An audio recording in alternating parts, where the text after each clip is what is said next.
Hey everybody, Bob here, and I just want to tell you really quickly about Anchor.fm. We are using Anchor to host our podcast. That's where we basically build out the podcast. It's where we schedule episodes. If you have been looking into getting into podcasting, I cannot recommend Anchor.fm highly enough.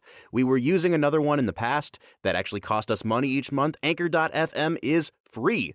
You can actually build your whole podcast inside of Anchor. You can record directly to the website. You can have people record and leave messages for you there. You can even set up a wallet to start accepting donations from your listeners. Anchor.fm has everything you need to start your own podcast. So the real question is, what are you waiting for?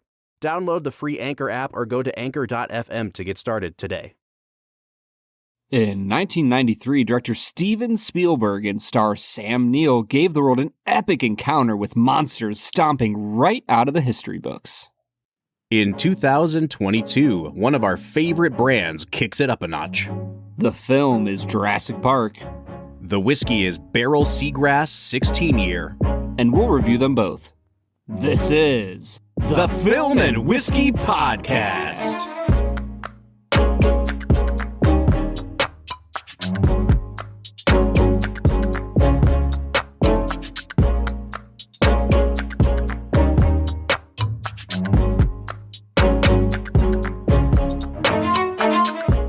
Welcome to the Film and Whiskey Podcast, where each week we review a classic movie and a glass of whiskey. I'm Bob Book. I'm Brad G. It's freaking time, Brad G. I'm so excited. I'm bouncing up and down in my chair right now because I have been waiting 5+ seasons to talk about my favorite movie of all time, Jurassic Park. Oh, you like this movie? No. This is big spoiler alert. I hate this movie now. I changed my tune. Give it about a 6, like E.T.? Yeah. I mean, like tops, you know? Yeah. They tried. That's its ceiling. You know, it's like you tried. A for effort. Bob, I'm curious. I want to hear a little more of your story behind Jurassic Park, because this is obviously a movie that means a lot to you. So what is it? Like, how old were you when you first saw this? Please don't say 3 years old. But what is it about this movie that has just such personal value for you? So here's the thing with Jurassic Park. When I say that it's my favorite movie, a lot of it is because it's one of the first movies I remember seeing. So like, it's not far off saying that I was like 3 years old watching this movie. When I was a little kid, as with most 90s kids, I became absolutely obsessed with dinosaurs to the point where like I could name them all. I could talk about them all. I used to get highlights magazines. You remember those from like the doctor's office when you were a kid? Oh, heck yeah, dude. There was a guy in there named Dino Don. He was a real paleontologist, and you could write in and ask him questions. And I got a question published in Dino Don one month when I was a kid. It was a big deal for me. Do you still have that somewhere? I don't. But I remember like I made it into Dino Don, and I thought that I had arrived.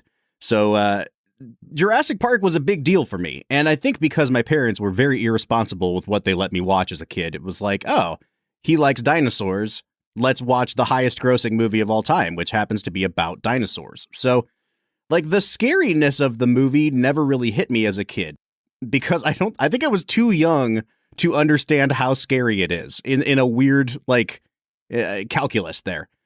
And watching it now, I'm like, why the hell did my parents let me watch this when I was a little kid?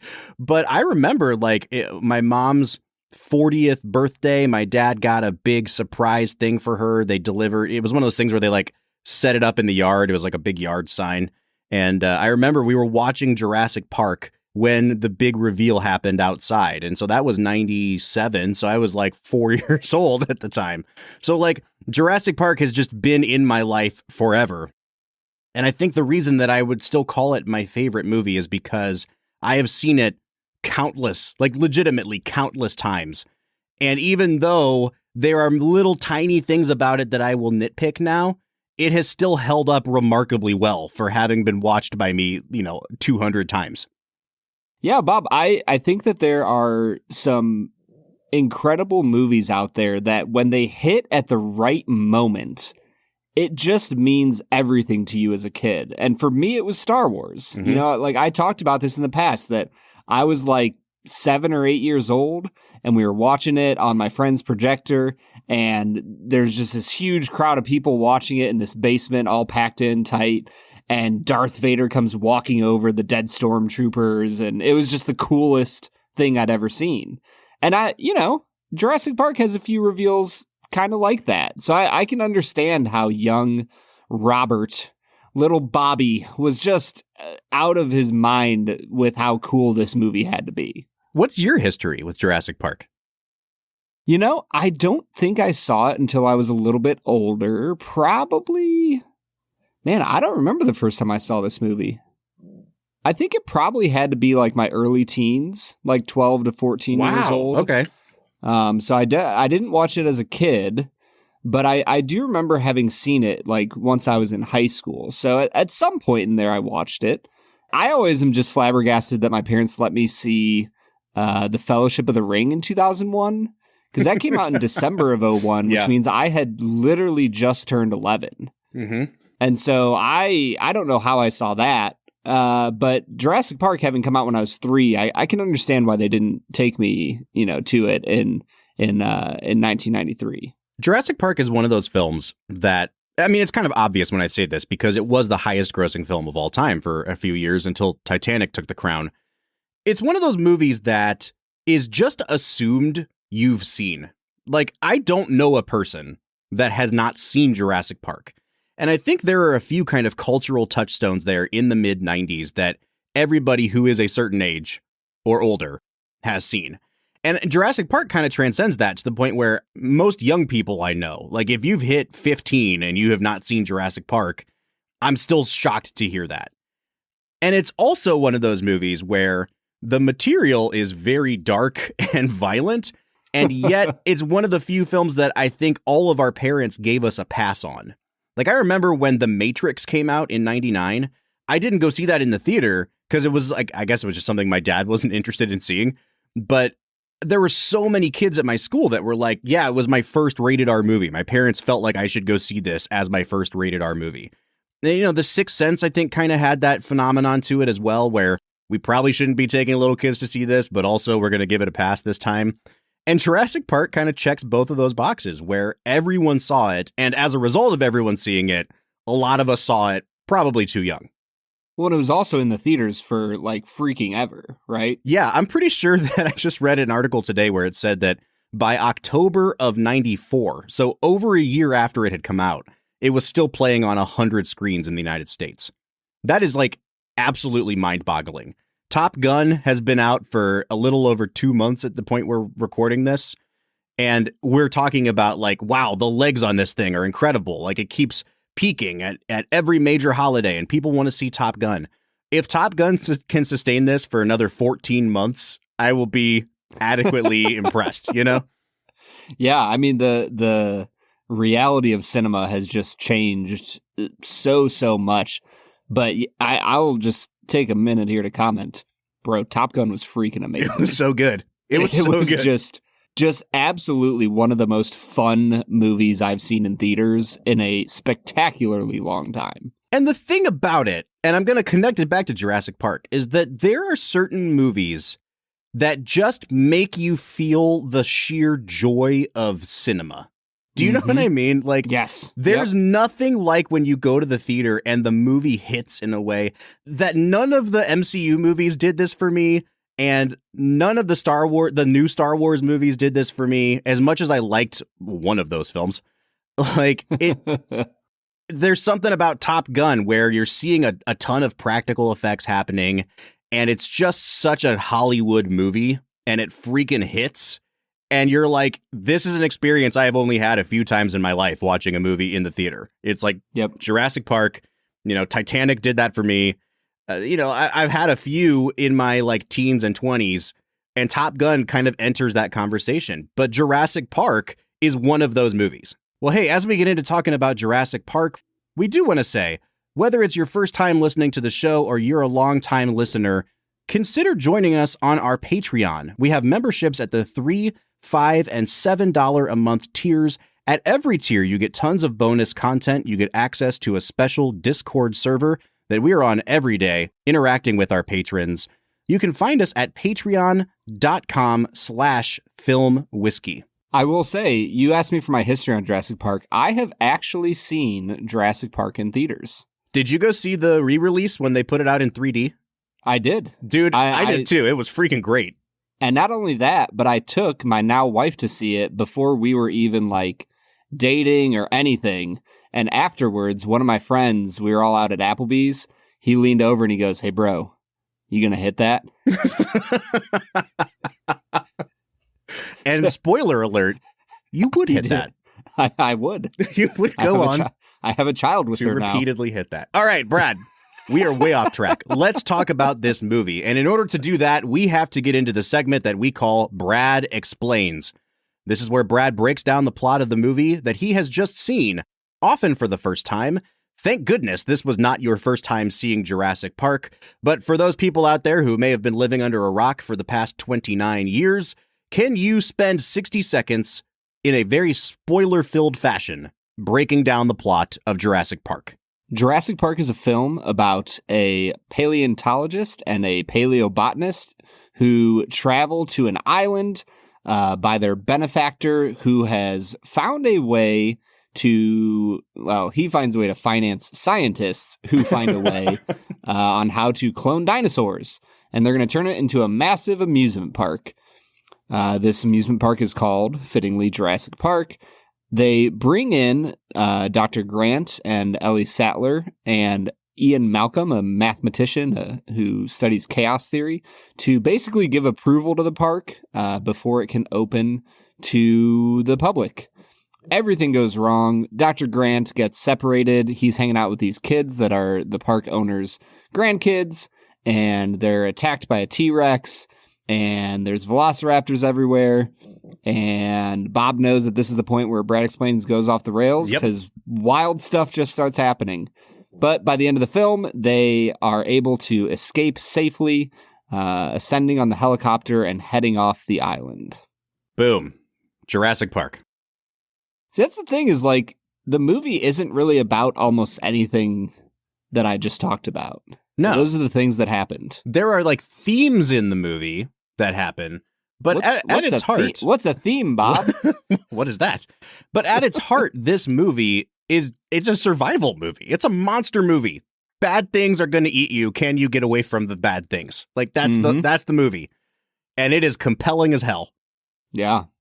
Well, I think that the reason it's compelling as hell is because there are just incredible layers of subtext throughout the entire movie that are pointing to what Spielberg is trying to say, which is, hey, I'm becoming an adult now, you know, like Steven Spielberg himself, and trying to start a family, and I have no idea what I'm doing. So this is me trying to work it out on screen. Yep. Spielberg, once again, exercising his inability to go to therapy by making just great movies out of them. Yeah. You know? Probably his best one. I would argue this might be Spielberg's best movie. And this would probably be my hottest take ever because, I mean, everyone has a different Spielberg movie that they consider the best. And I will say, Brad, like, is this a perfect movie? Would I change nothing about this movie? Probably not. Like, there are little tiny things I would tweak about this movie. But at the end of the day, I think this is Spielberg's most perfectly made movie. And just like Jaws, there is so much kind of providence happening behind the scenes to make this movie come out the way that it did. We could go in depth on it, but I think most people know a lot of the backstory.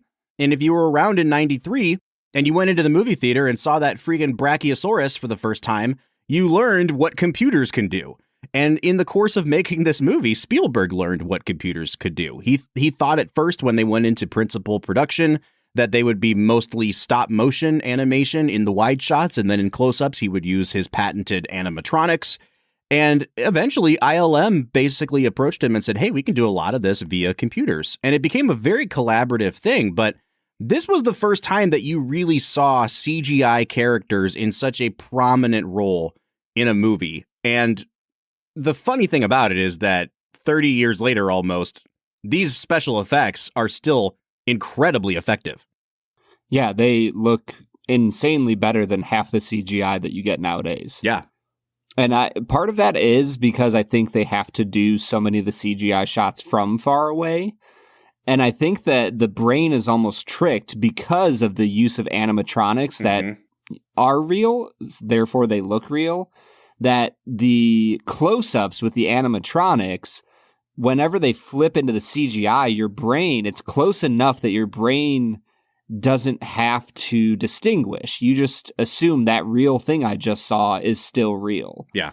And it's stunningly good. I don't know if Spielberg intended for that to happen, but after, 30 years, 29 years since it came out, I think we can definitively say that this is the way to do CGI. Well, and that's the thing, is there's no way Spielberg intended for this to happen, because with the advancements that we've had in computer graphics in the last 30 years, this movie should look like a turd. And it just absolutely doesn't. And I think it's such a testament to Spielberg and to the cinematographer, Dean Cundey.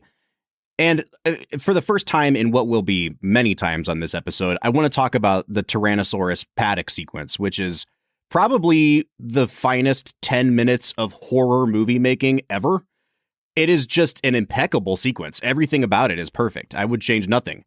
And for so many of the shots in that sequence, they're shooting the animatronic through glass. Like they're inside the Jeep and you're looking at the T-Rex from the kid's point of view, or it's on the other side of the Jeep and shooting through two panes of glass. And so it's always kind of being obscured by the rain, by the glass. It's slightly distorted.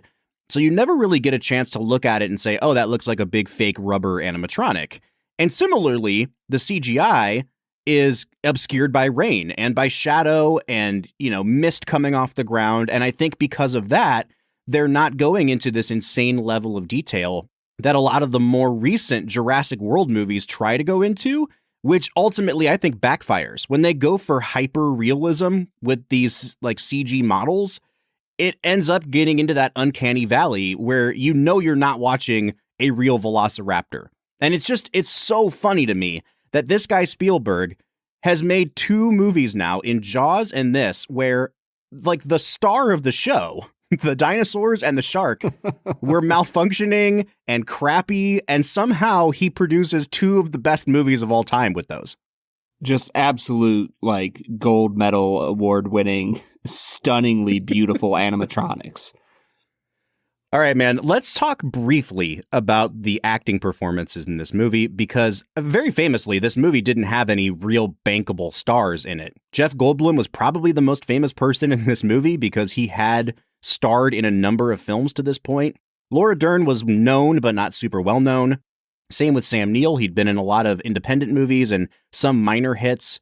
Samuel L. Jackson hadn't really become famous. Richard Attenborough was known for a lot of his work as an actor, way back in the 60s, like The Great Escape.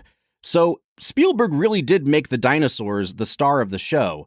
And yet he kind of lucked into this incredible cast of people who knew exactly what to do. No one's over the top. I don't think anyone's really hamming it up in this movie, except maybe, Wayne Knight, but that's his character. Like No. That's just Wayne Knight. He wasn't even playing anybody. He just came in off the street. They were like, hey, get in this Jeep with a dinosaur. We're going to call you Nedry, but just be yourself.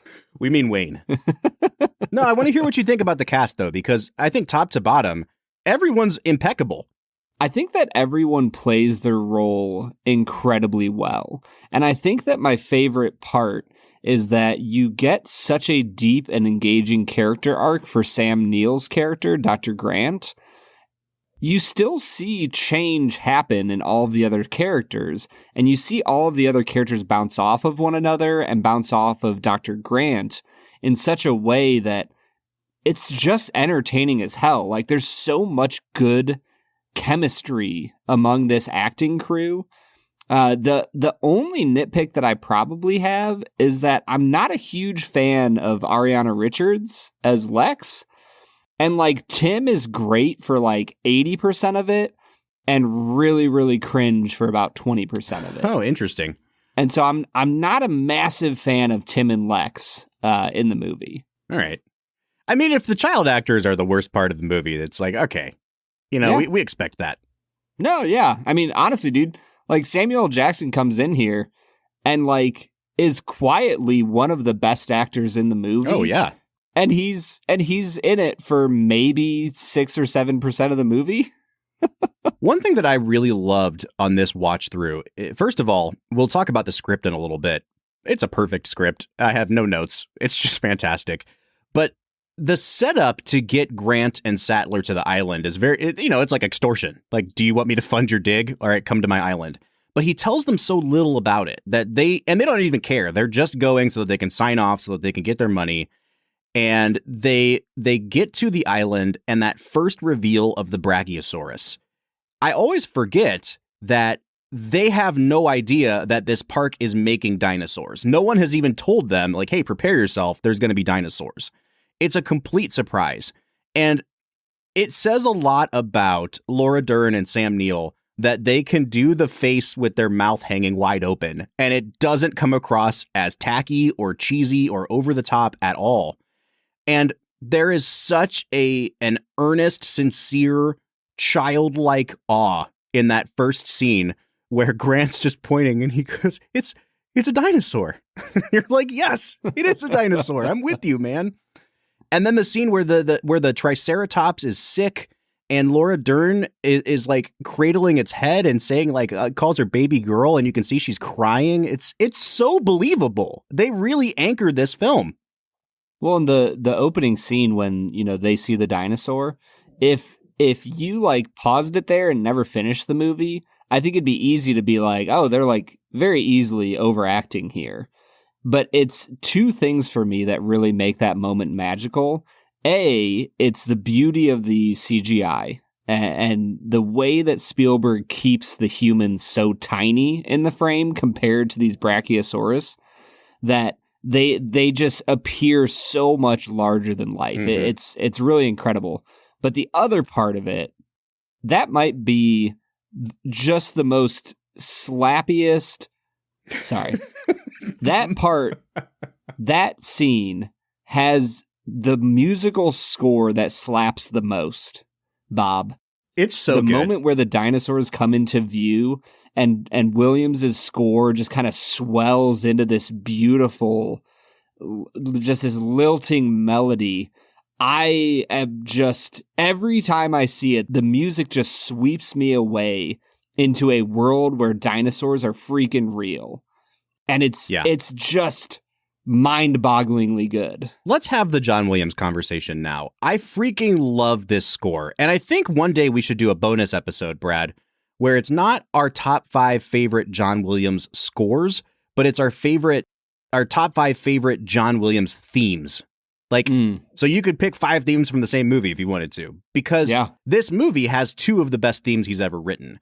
And what I really enjoyed doing on this watch through was trying to figure out when he used each one. So, we're not going to get copyright stricken, so we'll just hum the themes here. But, the first one is the bum bum bum bum bum bum bum bum bum bum. And the other one is the one you're referring to, which is da da da da da da da da da. And the first one, I noticed this time, Williams uses it a lot when Hammond is showing off the park. And it happens a lot like when they're going on the tour of the park and you first see the gates opening and things like that. And there's a lot of pomp and circumstance to that. And I really love it because it reflects that it could almost be music that was commissioned by the park to play as you ride around the park. Yes. Like it very much reminds me of his Olympic theme, the one that John Williams wrote. And there's a sense of like, it's almost like winking, like he knows it's kind of tacky and it's kind of like, this is what you would hear at Disneyland when you go.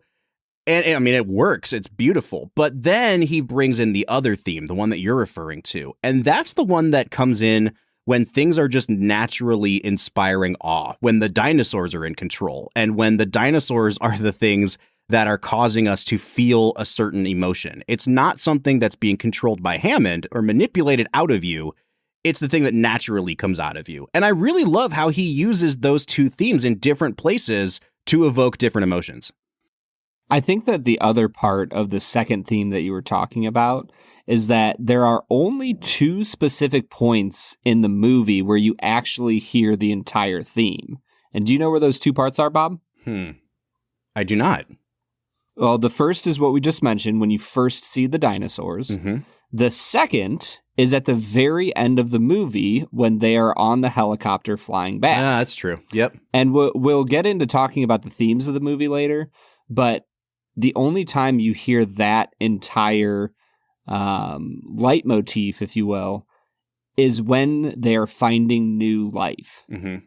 It's when Dr. Allen and Ellie are finding the new life of dinosaurs, but then it's at the very end of the film when they are finding new life for themselves. Oh, I love that. Yeah. And I think that that's like brilliant, that is the only two times you hear the entire theme song. I love that. And the funny thing is, too, the last time you hear the first theme, the sort of bum, bum, bum, bum, is right when the Tyrannosaurus comes into frame and friggin' demolishes those velociraptors. But the beautiful thing about it happening there is it's almost like an ironic use. I mean, it's very heroic. He comes in and saves the day for our heroes. But he's in the middle of the visitor center and he's throwing the dead bodies of velociraptors into his own skeleton and demolishing what John Hammond has built as he stands and roars and the banner comes down. And it's this really ironic use of, we used this theme to indicate what John Hammond had built, and now we're playing it as it gets torn down to the ground. I love the insertion of that theme there. Well, the whole movie is about whether or not the forces of order or the forces of chaos will win, with Jeff Goldblum representing chaos and Hammond representing order. And so at the end of the film, what wins? Chaos, right? Natural selection, evolution. You never can really control what's going to happen. That's what wins, and that's who gets the theme song. I just think it's brilliant, man. All right, Brad, before we go to break, there is a lot I want to talk about. So let's pick a topic here that we can knock out in a couple minutes. I want to talk about Michael Crichton, the author of the book Jurassic Park that this was adapted from. And the thing that I've learned over the years, Michael Crichton, very famous writer. Everyone in America was reading his books. This movie is wildly different than the book. And this is like the golden age of Hollywood adapting stuff from books and just kind of taking like the character names and the basic plot and then just running with it and saying based on a book by Michael Crichton. And this one is in parts very faithful to the book and in parts just completely different.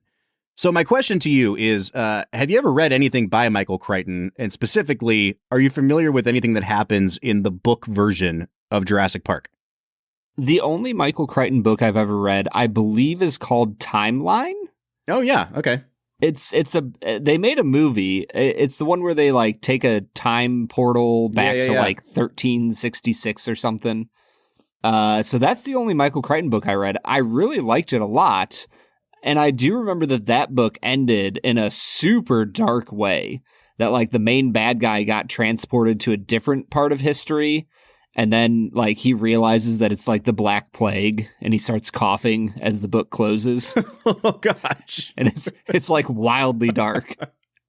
But I have not read Jurassic Park. It is on my like to read list, though. It's something I've wanted to read for a while because I've heard it really is a phenomenal book. So the main difference is, and like I have not read that book in years and years and years, so I'm mostly going off of like the synopsis I found online again. But the main differences are essentially that Hammond is much more of a stubborn, not quite a villain, but you're definitely not rooting for him and you don't feel sorry for him. And at the end of the book, he kind of like he falls down a hill and then gets eaten by a bunch of the little pygmy dinosaurs that eat the guy in the second Jurassic Park movie. That happens to Hammond in the book. He dies. Also, the lawyer, Gennaro, is portrayed wildly differently. Like, he's very heroic in the book. He actually survives the island. He helps Grant go and Muldoon go like hunting the T-Rex. Like, he's very, very different. And even in this movie, I remember thinking at multiple points, like, wow, they're really setting this guy up, Gennaro, in a way that is not fair to him. You hear all about what's happened on this island, and at least one person has been eaten by a dinosaur, and so they send the lawyer to investigate. He's just doing his job, man, and I feel really bad for Gennaro in this movie. But he kind of gets his moment in the spotlight when Hammond is like, man, out of all the people in this room, only the blood-sucking lawyer is on my side. And he goes, thank you. Yeah. And he's like, you can tell he's not sure if he was insulted or like truly thanked, but he's going to take it the better way. Right. No, I think that Gennaro, he doesn't get necessarily a fair shake because out of all the secondary characters, he is by far the most flat and one-dimensional. Oh, for sure. All. For sure. And I do kind of wonder if part of that is Spielberg's doing. So Spielberg had a very highly publicized divorce from his wife, Amy Irving, in 1989. It was one of the costliest divorces of all time. I think she got like $100 million in that divorce. And something tells me that his resentment towards lawyers may have sprung from that. But yeah, and I think another area where you really see it, though, is with Hammond. They definitely soften him from the book. And I think one of the bigger criticisms of this movie was that he doesn't get his comeuppance, and he doesn't really get held accountable for what happens on the island, or at least we don't see him get held accountable. They make him a very cuddly old man who is just kind of misguided. And I think that a lot of that criticism is fair, but Spielberg does these little breadcrumbs throughout the movie too, where he doesn't let him off the hook. Like, people are constantly calling him out. But there's this one little moment that I noticed this time, and it's when they're first watching the velociraptors feed on that like steer that they lower down into the cage. Mm-hmm. And it cuts back up to, you see Grant and Sattler and Hammond. And Grant's like watching them feed, and he has this, it's almost like lustful look in his eye. Like, I've been waiting to see this my whole life. And you notice that Hammond isn't watching that. He's watching Grant watching that. And it is the most unsettling part of the whole movie for me, because it's almost like he's like rubbing his hands in the background and going like, yes, my plan is working. Like, he is seducing Grant with this kind of bloodlust that he knows Grant wants to see as a guy who studies velociraptors. And so, like, there are those moments with Hammond's character that you can definitely tell he's not just a kindly old man who misjudged things. Like, he definitely has some very serious character flaws. Well, he's built as a character who has a higher purpose in mind, and that higher purpose is to make money. And, you know, they give him a moment of redemption where he talks about like the flea circus that he started when he was a younger man, and how he hated the fact that it was an illusion. And, you know, and it's a brilliant moment because Dr. Sattler throws it right back in his face that all of this control is an illusion. Right. But I think that I don't mind him being slightly redeemed by the end of the film, because his story is not the primary thrust of this movie. The idea of Dr. Grant changing as a human being from being basically a velociraptor, like crazy intelligent, just very laser focused on what he wants, into like opening himself up to new things and even to the idea of being a parent. Like, that transformation is the key to the entire movie. Mm-hmm. And so Hammond as a character is subservient to that theme. And so I don't mind him not necessarily getting his comeuppance. Totally agree. Yeah, and that's the thing. I keep coming back to this. I think this script is like perfect. And I don't know that it's the kind of script that would be taught in a screenwriting class, but the way they weave the themes throughout this movie is just utter perfection. Brad, we're running a little long on the front end here, so we're going to have to get into talking about that script in the back half of the episode. But we have an extra special treat today. Last season, we tried Barrell Seagrass. This season, we're trying Barrell Seagrass 16 year, and we have it poured out here in front of us. Brad, what do you say we try this whiskey? Bob, I have been just so elated to get into this.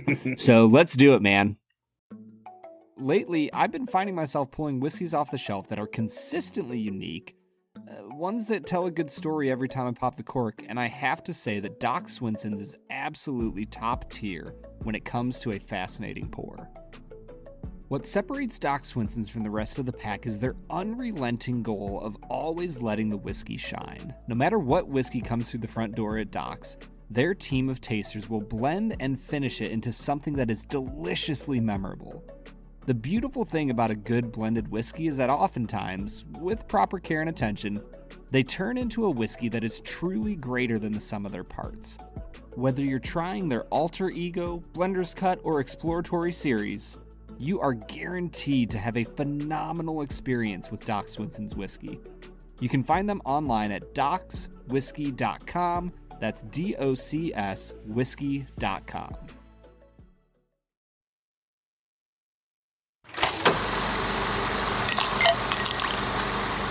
All right, today we are checking out Barrell Seagrass 16-year, also known as Barrell Seagrass Gray Label. This is an ultra premium release from Barrell Spirits, probably our favorite producer of whiskey at this point, Brad. I think it's fair to say. Easily my favorite whiskey producer. We made a new friend online, and that friend is Weekly Whiskey. Find them on Instagram, and they also have a Discord channel, Weekly Whiskey. Fantastic. And also, they supplied us with this ultra premium whiskey. We cannot say thank you enough to Weekly Whiskey for this. What we're trying here today, Brad, is a new release from Barrell. Just came out in 2022. It is a 16-year Canadian rye whiskey blend. So the regular Seagrass was a blend of like Tennessee whiskey and Canadian, and this is just solely Canadian whiskey. So very similar to the Found North that we've had in the past on this show. It clocks in at 130.82 proof. It is a very high proof whiskey. I really cannot wait to get into this, Brad. Like the regular Seagrass, it is finished in Martinique rum, Madeira, and apricot brandy casks. Remind the people, Brad, what did you think of the standard label Seagrass? Oh, it was fine. it was decent. Above average. A solid like B minus. Sure. Bob, I gave it the first 50 out of 50 in Film and Whiskey podcast history. Yes, and you've said on multiple occasions it is the best whiskey you have ever drunk. Easily the best whiskey I've ever had. And as soon as I saw that this gray label was even an option to be drank, I was like, I need to have this right now. I moved around our whole whiskey schedule just to drink this with Jurassic Park. Because I know you did. I'll be damned if we drink something off the bottom shelf. Like, we usually like to be men of the people and democratize this. Listen, I know up front, not everybody can get Barrell Seagrass Gray Label, but indulge me for a change. Like, this is my favorite movie. I'm so excited, and we might as well just share in this fantastic whiskey while we do it. I thought you might have done our other favorite Canadian whiskey, Canada Mist. Canadian Mist, baby. I don't know if I told you. I retried that like just to see, and it was like unpalatable. I could not. It was awful, dude.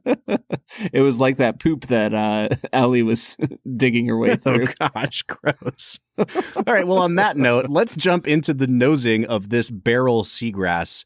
I'm going to go ahead and start today, Brad. This stuff is freaking fantastic. On the nose, the first thing I got was leather, which is not like a constant thing I get on rye. The rye grain came forward pretty heavily after that, and then the fruit started. At first it was peach, and then it kind of morphed into like a biscuity. It was a peach cobbler for me. And then it was like a nice layer of almost like an earthiness, like a topsoil. Really, really beautiful. I mean, like this took me on a journey from like those deep, oaky, almost leathery notes all the way through to fruity and earthy on the back end. I'm going to give this a 9.5 on the nose. Yeah, I'm right back at it, Bob. This is a 10 out of 10 on the nose. Like there's a little bit of like a creamy caramel going on. There's a little bit of blueberry for me, some apricot, rye spice, and then at the back end, the longer I nose it, I'm with you, man. There's like almost like a leathery tobacco going on. I can't get over the complexity of this nose, and it almost comes across as a little more earthy than the other expression. I really love it a lot. Yeah, and it's the same when you get into the taste. What this does for me on the front end of the palate, though, is something that the regular Seagrass didn't do, which was it immediately presents itself as sweet. And which is good because the alcohol really makes itself known after that. This is a very, very hot whiskey, but the first thing I got on this was strawberry, like ripe strawberry on the tip of my tongue. And that kind of morphed into those apricot, almost like a marmalade kind of note for me in the mid palate. When you get to the mid palate, the rye spice really picks up and that heat from the alcohol starts to make itself known. And then on the back end, it's cream. And then it finished with some really nice, almost like melon notes. I wrote down honeydew. That was like, and kind of like when you get to the bottom of a piece of melon and you're like almost to the rind and it has that sort of almost earthiness to it. That's going on here on the back end of the palate for me, like in droves. That leather comes back. As you can tell, I'm just listing things, and that's a good sign because it says that this is really, really complex. It's hard to pin this down, and there's so much going on. Once again, I'm going to give it a 9.5 out of 10. Yeah, I think that this, for me, I agree with you. The sweetness up front is just delectable. For me, it was like a caramel cheesecake topped with strawberries, which I would never even imagine eating, but now I'm like desperate to try it. In the middle, I found almost like a nutty almond flavor going on. And then as we kind of got to the back of the palate, there was apricot, there was the rye spices starting to come through. And there was a little bit of almost like a baking spice, almost like a clove at the back end of the palate. Once again, it's a whiskey you have to sit with. And I think that the complexity is out of this world. I'll give it another 10 out of 10 on the taste. Now, I will say that the finish is where this drops off just slightly for me, and it's because the alcohol is really forward. Like, it's an aggressive whiskey. And I don't mean that it's like too rough around the edges or that it tastes astringent. It's just really high proof whiskey, and it makes itself known right when you go to swallow. And for me, that affected the flavors that were left behind on the palate, when it comes to the finish. So I do get a little bit on the finish here. It's definitely mouth-watering, and it's not as complex as the rest of the tasting experience. The oak notes really start to come out here. You can tell that you're drinking a 16-year aged product. And I like that. It has that kind of dusty rickhouse quality to it. But it's definitely, for me, the least complex part of the tasting. So I'm actually only going to give it an 8 on finish. I'm actually right there with you, Bob. I think that if there's one problem with this whiskey, it's the extra 10, 11 proof points that you get on the 16-year versus their regular offering. You still get all sorts of rye spice that's served up with oak and apricot on the finish, but it's so much more alcohol forward than its predecessor that I'm going to take a full point off. I'm going to give it a 9 out of 10 on the finish. All right, and that takes us to balance. Now, again, this could be like a 10 out of 10 if we were even a little bit higher on the finish. Nose and taste are just phenomenal, and it's hard to ding the finish because it suffers from how high proof it is, but it's not a bad finish. I do want to be fair, though, and I think I'll give it a 9 overall on balance as a result. I could probably go 9.5 if you wanted to try to convince me, but because the finish was a step down from those other two, I think I'll give it a 9 on balance. Yeah, I'll give it a 9.5 on balance. I think it is incredibly well-rounded as a whiskey. There's just so much to love here. But that does bring us to our value score. Now, Bob, this is going to be getting into your luxury tier whiskeys. Well, before you get there, hold on. Let's do this because we're going to drop a big number on you here in a minute. But if you want to know what we think of just what's in the bottle, listen to our first 4 categories. And if that's the case, right now, Brad, I would be coming out to a 36 out of 40. What would you be coming out to? I am at a 38.5 out of 40. All right, so we are like well over the 90 out of 100 mark on this. This is just, I mean, I don't think I'm exaggerating to say, just on a flavor standpoint, this is one of the top 10 whiskeys we've had on this podcast. Easily. Yeah. I would probably say top 5. Yeah, and for me, this is better than the standard Seagrass. Agreed? I think I still like the original better. Okay. I like its approach more than I like this one. All right, that's fair. I tried to soften the blow a little bit because from what I've seen online, Brad, on Barrell's website, this is retailing at $249.99. So it's $250 bottle of whiskey. The thing I do like about it is that I have not seen it jump up into like really high secondary pricing. Barrell seems to be doing a really good job of controlling the price on this. Now, there are a number of websites out there that are selling it for less than $250 right now, whether it's because they're having a sale or something like that. So I would say the average price I'm seeing is about $225.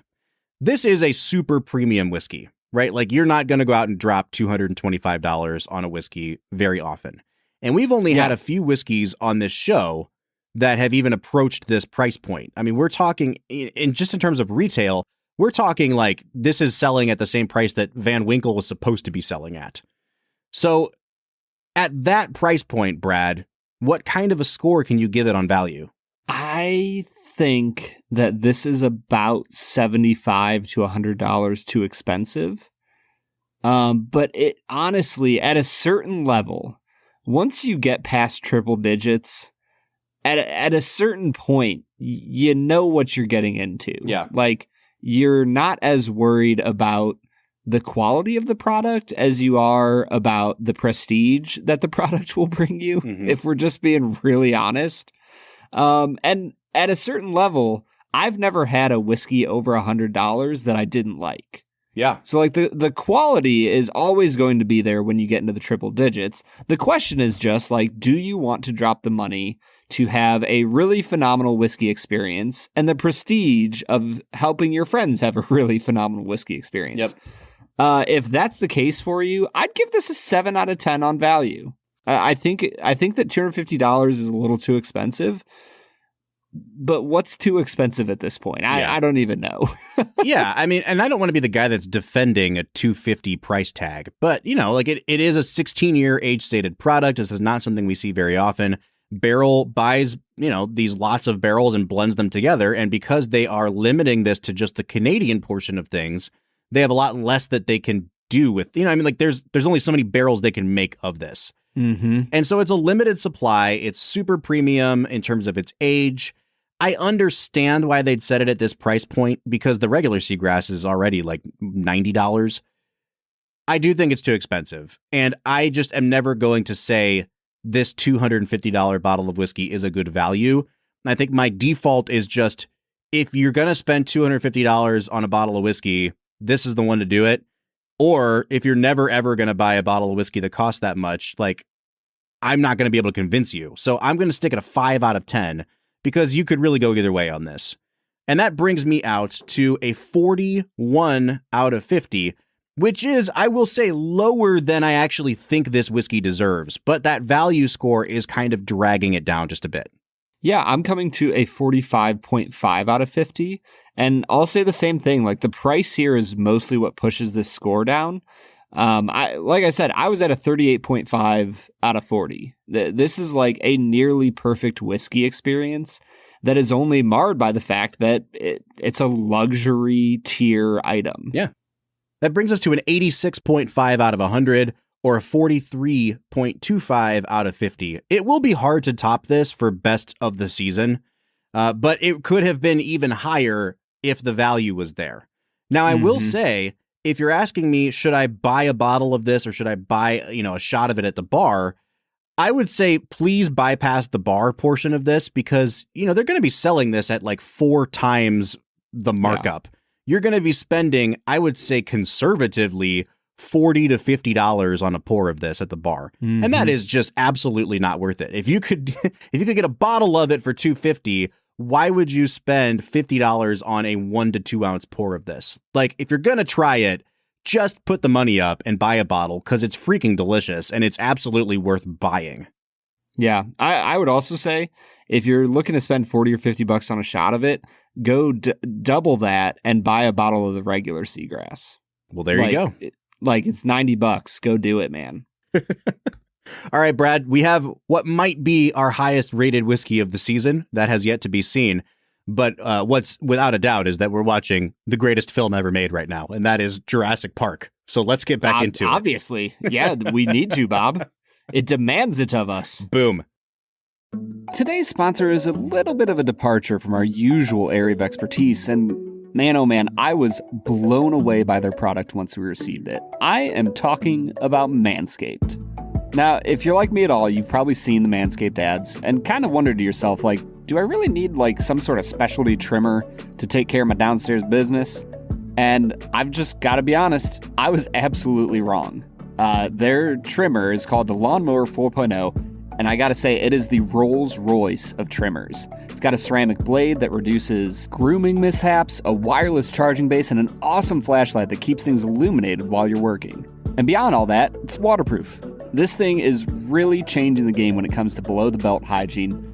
Now, this is just me talking about my experience, but this trimmer really is way beyond anything I've ever used to keep things neat and tidy. You can use our discount code FILMWHISKEY to get 20% off your order and free shipping.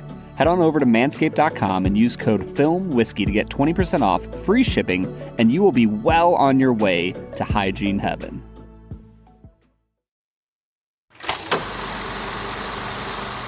All right, everybody, that was Barrell Seagrass Gray Label, a 16-year experience that I will be thinking about for a long time, Robert. Me too, man. This is so good, Brad. Dude, this is one of those whiskeys. If you drink enough whiskey, you know this. There are certain whiskeys that, like, you get the taste on your palate, like, 3 hours later. You're like, ooh, there's that seagrass again. Mm-hmm. Mm-hmm. You know what I mean? Yep. Like, this is one of the few whiskeys that can do that. 100%, man. I can't really think of a transition, Bob. I'm fresh out of segues. Well, then let me take that for you, Brad. Have at it, man. It is time for Brad to hit us with 2 facts and a falsehood. This is the part of the podcast where Brad presents 3 items as truths, and one of them is made up. And in reality, all of them might be made up because we're really relying on the internet to tell us the truth here. But Brad has found some bits of trivia and is going to try to stump me. Let's hear fact number 1 about Jurassic Park.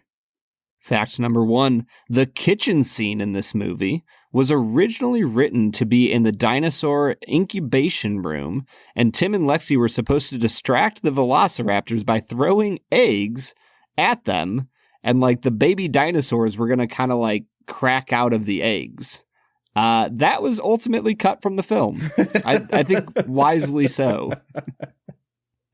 Fact number 2, after making this movie, Ariana Richards, who played Lexi, developed a great interest in dinosaurs and assisted Jack Horner, who was the paleontologist advisor for the film and the inspiration for the character of Dr. Grant, on an actual dinosaur dig in Montana the following summer. Fact number 3, the Triceratops dung did not actually smell at all. It was made of clay, mud, and straw, and drizzled in honey and papayas so that the flies would swarm near it. That sounds true. I'll say that that's true. So it's the other 2 for me. You know, I read an article years back of like a Where Are They Now? And it was about the girl who played Lex. And I can't remember what she's doing now. Maybe she's a paleontologist. I thought she became an artist of some sort. So I'm inclined to say that 2 is false, but the kitchen scene is in the book of Jurassic Park, and Tim locks the velociraptor in a freezer in that scene too. So I feel like 1 is very obviously false, but I just know you too well, and I know that you play tricks on me. So, oh man, is it 1 or is it 2? The eggs sound too ridiculous. I'm going to say 1 is the falsehood. I really wanted the Who Wants to Be a Millionaire, like edgy, like thinking music to be playing. Yep. Bob, you are 100% correct. That was the falsehood. You know, you had me go in there, and then you took it 1 too far with the baby dinosaurs hatching out of the eggs as they were being chucked. That was where I was like, yeah, it's a falsehood. Yep. Yeah. I wondered if I went a little too far with that. My new practice with 2 facts and a falsehood is to write the falsehood before I look up any of the facts. There you go. Because my brain gets like stuck in a rut of like what I've read, and so I just have to come at it fresh, man. All right, so I'm 2-2 on the season now. I'm back to 500 after an 0-2 start. That was really rough there for a while. It was, and I was pretty proud of myself. So we're back at 500. I will just have to beat you next week, Bob. And I think you probably will. All right, Brad, I want to talk about this movie some more. We've talked about the script. You have dove in on the themes a little bit. Before we get too deep into the themes, because I love it when we do this deep analysis, I want to talk a little bit about this movie versus the other 3 Spielberg movies we've watched for this little mini series. And I really loved doing that exercise while watching this movie because it has so many similarities to all those other films. But I think part of the reason why I love this movie so much is that it just does them better. It takes the blueprint of all three of those films and takes the parts that work and it makes them work better. And a lot of times it makes them work better because of how the things are arranged in the script. So like, for example, last week we were talking about Raiders of the Lost Ark and how that movie has kind of two villains, like the really villainous Nazi guy who you think is the bad guy, but Belloc is also kind of the bad guy, but they play two different roles in terms of how villainous they are. Spielberg does that here. He takes, the idea of the gigantic man-eating shark and turns that into the T-Rex. But the real villain of the movie for most of the film is the velociraptors. Like, they don't really talk that much about the Tyrannosaurus Rex because you just understand it is gigantic and it will eat you. But the velociraptors are like, they're your size and they are vicious and they're smarter than you are. And maybe they learn how to open doors. And it's like, oh, okay, so you've got the giant brutish one and then you've got the ones to really be worried about, which are the velociraptors. And I just love that, among other things, that Spielberg takes that kind of two-villain approach and applies it here. Well, I think when you look at the four movies we chose, it really feels like Jurassic Park is the culmination of what Spielberg has been working on as a director since Jaws. And like, he pretty much perfected it with Jaws. But then you look at Close Encounters, you look at Raiders, you look at even E.T., and you see him kind of tinkering with this formula of what a summer blockbuster looks like. And he just hits it on the head with this film in Jurassic Park. Mm-hmm. And if you look at the next few like big films that he does, you have things like Saving Private Ryan, Minority Report, Catch Me If You Can. And it feels like he just moves on to a new realm of directing that he didn't really touch on in his earlier years. And so I guess what I'm saying is I feel like Jurassic Park is like the culmination of the first act of Spielberg's directing like career. He finally got it out of his system and then he could make other movies. I understand. Honestly. I understand that. I will say that you conveniently left out the sequel, The Lost World, from that list, which is when he really was like, all right, I got to stop doing this. Let me make something else now. I think maybe that one accelerated his turn into different types of movies. That one was the MJ on the Wizards era, if you will. All right, so before we compare it to Jaws, because I think that's where most of the comparisons are here, I did take one more note on how it reminded me of Raiders. And it is with kind of the themes. It deals with the themes of playing God and trying to wield something, a power that you don't understand. But what I like about what it does that Raiders didn't do is that it really investigates the motives of the people doing the activity. Like, no one in Indiana Jones is like, hey, are we doing the right thing by going into all these cultures and stealing their stuff? And like they're just funding like basically a spy mission to go steal important artifacts. No one questions the motives. Whereas in this movie, at every point, the thing I love about it is that it's a non-functioning park. Like, they're just in the testing phase and they're bringing in these people to consult, and their consultation is, hey, you're playing God. This is going to end really badly for you. And I love that it is like woven into the movie that you should not be doing these things, and you will see it come to fruition if you continue to sow these things.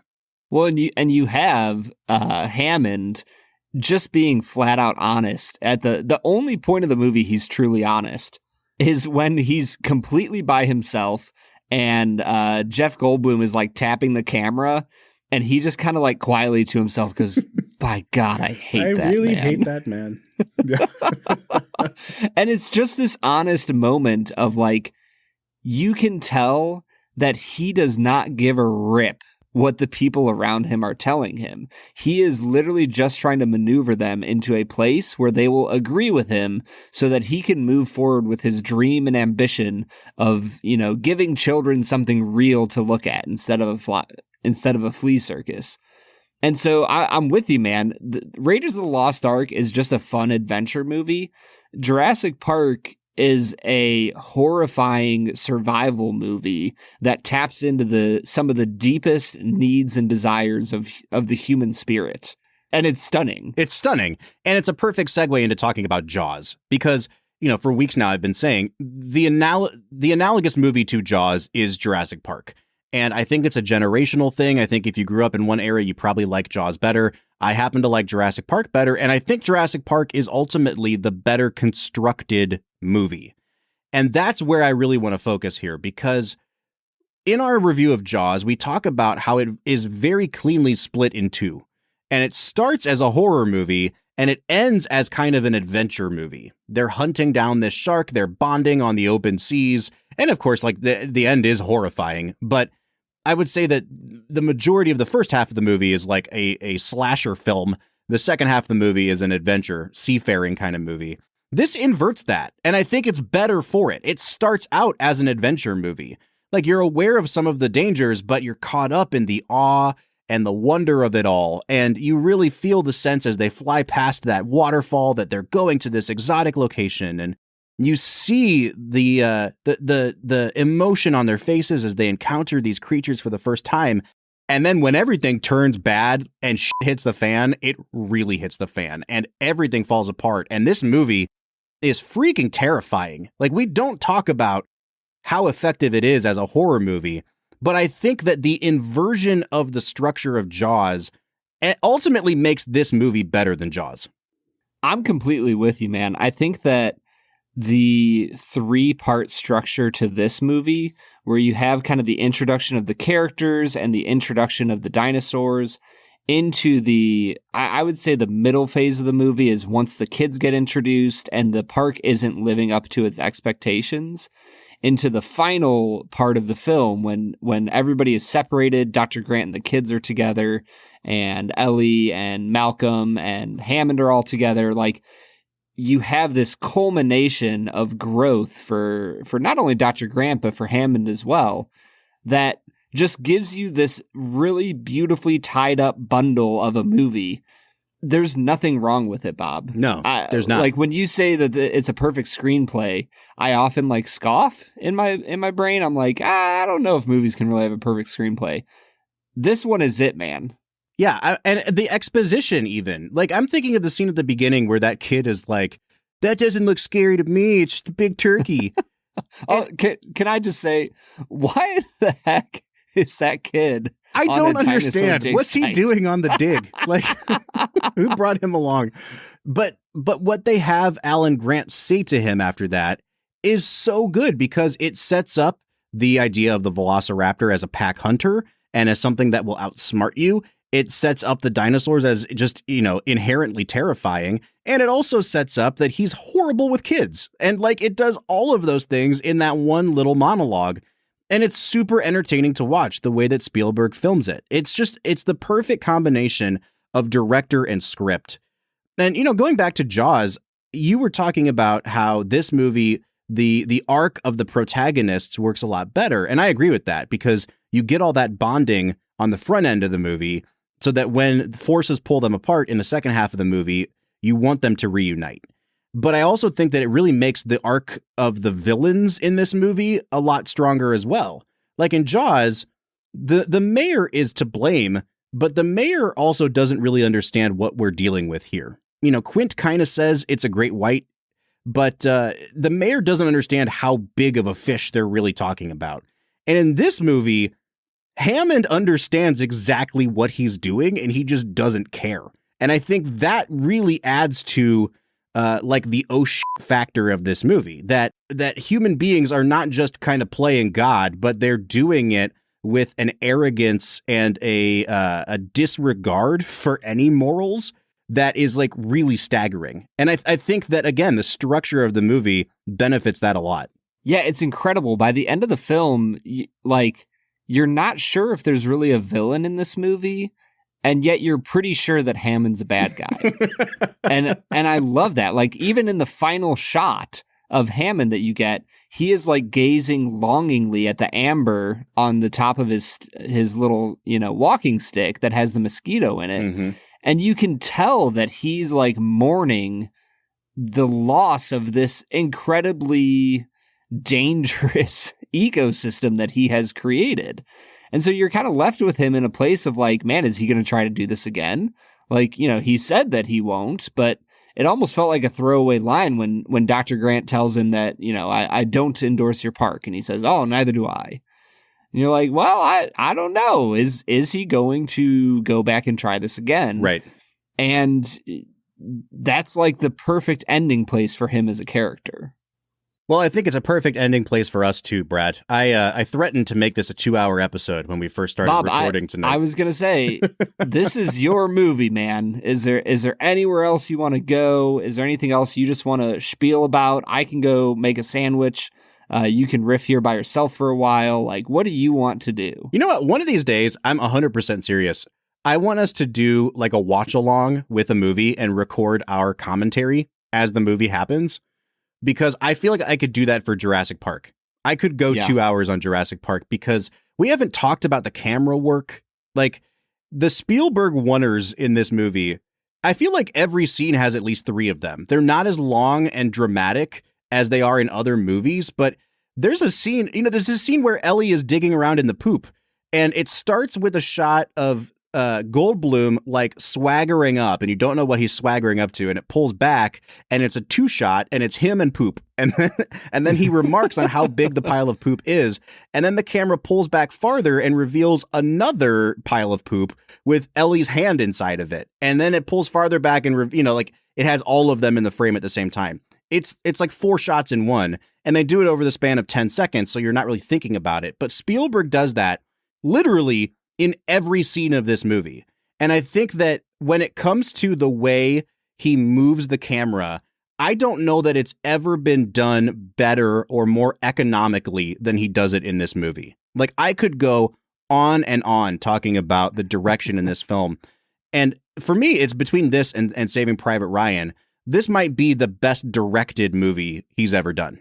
Yeah, I think the other thing I realized with that poop scene is that Spielberg has a weird thing for like piles of brown stuff.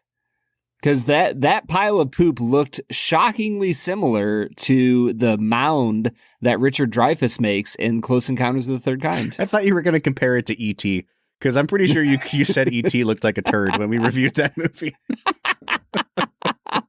Hey, man, yeah, I'll just let you make the joke for me. Oh, my gosh. All right, one more thing I'll say, and then we'll give our final scores.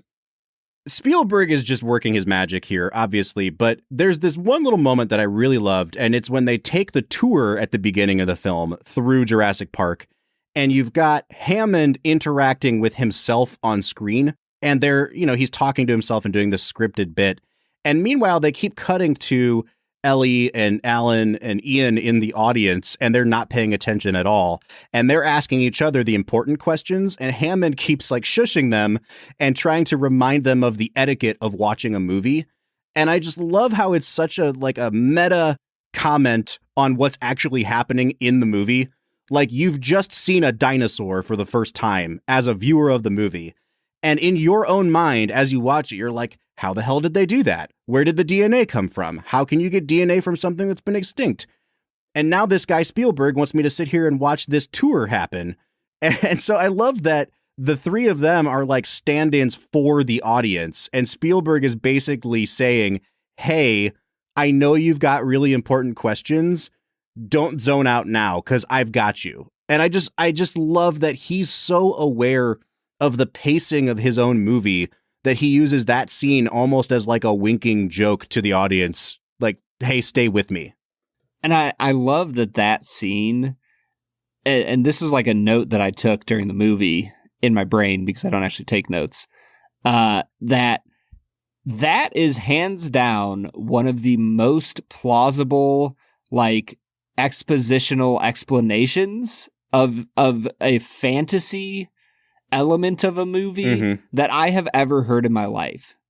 Because I know that you're not able to do what the scientists say they can do in that, to clone things from the ancient realm, but I will be just flabbergasted if you told me that wasn't true. Oh my gosh, like, it's so like, and that's the thing when we talk about world building on this podcast, like, it doesn't have to be legit. Like, it doesn't have to be scientifically foolproof and airtight. It just has to make sense for what they're trying to do in the world of the movie. And I don't know if it's ever been done better than this. Like, they have this little cartoon and this Southern guy talking about, and then we put it into the dinosaur. And he says it just like that. And I'm like, hell yeah, that's what you do. You get it out of the freaking sap. Of course you do. And I'm Obviously. in. It's all the scientific explanation I need. So much so that like 10 minutes later, when they're like, yeah, all the dinosaurs are female, and Ian's like, doesn't matter, they're still going to breed. I'm like, yep, they are. We know this. This is science. Well, and even like, this was a question I had for the first time. When they first get onto the island and Ellie is holding that leaf and she's like, how can you have this? This plant is extinct. Like later on, I'm like, well, I know a mosquito didn't drink the blood of the plant and they cloned the plant. But like, this is like my, 17th time seeing the movie before I thought of that. So they do kind of make Ellie into the MacGyver of the whole movie, though. Like, she's a botanist, but then she's like, yeah, I delivered morphine to Ian. Like she's nursing wounds. She knows all about a birthing triceratops. Yeah, like dilated pupils. I'm like, what plants are you studying, lady? All right, man, let's get to it. Final scores. This is the easiest 10 out of 10 I will ever give. I have not been this excited to talk about a movie on this podcast since Citizen Kane, because you'd never seen it. And I really wanted to know what you thought of Citizen Kane. But I'm more excited to talk about this because I love this movie. It absolutely holds up. I was really worried that I was going to come in here and have to say it's a 9.5. But I'll tell you what, when the ceiling is above a 10 and the floor is a 9.5, it's a damn good movie. And it's a 10 out of 10. Yeah, Bob, I really wanted to come in here and give it like a 9 or 9.5 just to tweak you. But like Spielberg just worked his magic, as you said. This movie is easily a 10 out of 10. Probably one of the best 10s out of 10s that we have given any movie in the history of this show. It just works, man. And it's a popcorn movie, and it's absolutely one of the best movies ever made. It doesn't have to be, un film for me to love it. Like it's cinema for what it is. And it's a perfectly made movie. I don't want to hear it if you disagree with me. I'll just say that this week. Usually we're like, hey, write in and tell us how we're wrong. No, we're not wrong. This movie's perfect. And if you don't agree, then you need to just watch it again because it's so freaking good. But if you'd like to stroke our ego and agree with us, you can reach out to us on our social media accounts. You can find us on Facebook, Twitter, or Instagram, and newly on TikTok at Film Whiskey. Or you can jump onto our Discord. We are on there every single day talking to the fans of the Film and Whiskey podcast. So jump on there. You can find a link to our Discord at the end of every single one of our show notes. And Bob, I will say we never really do this. I think what I would recommend Film and Whiskey Nation to do is if you're not fully with us on Jurassic Park, if you're in a place where you're like, yeah, it's great, it's fun, but it's not that deep or interesting. It's just a fun, action adventure movie. There's a few YouTube videos that, Bob, you sent me. I think we should link a few of them at the bottom of our show notes this week. Absolutely. Because there's some people who have gone really in depth into examining the subtext of what's going on here, into examining the horror of it all. And I think we should throw it to them if you really want to dive deep on Jurassic Park and why it is great. Next week, we're going to start a mini-series on that other great American director, Martin Scorsese. Brad, once again, I'm going to let you determine the order of our three films. We've got Taxi Driver from 1976, Raging Bull from 1980, and Silence from 2016. Bob, I really enjoyed going in chronological order with Spielberg, so I think I'm going to say we should do it in the order that you just mentioned. Let's do it, man. That means we'll be back next Monday asking each other, you talking to me? While we review Taxi Driver. And so we will be back next week with that masterpiece. But until then, I'm Bob Book. I'm Brad G. And we'll see you next time.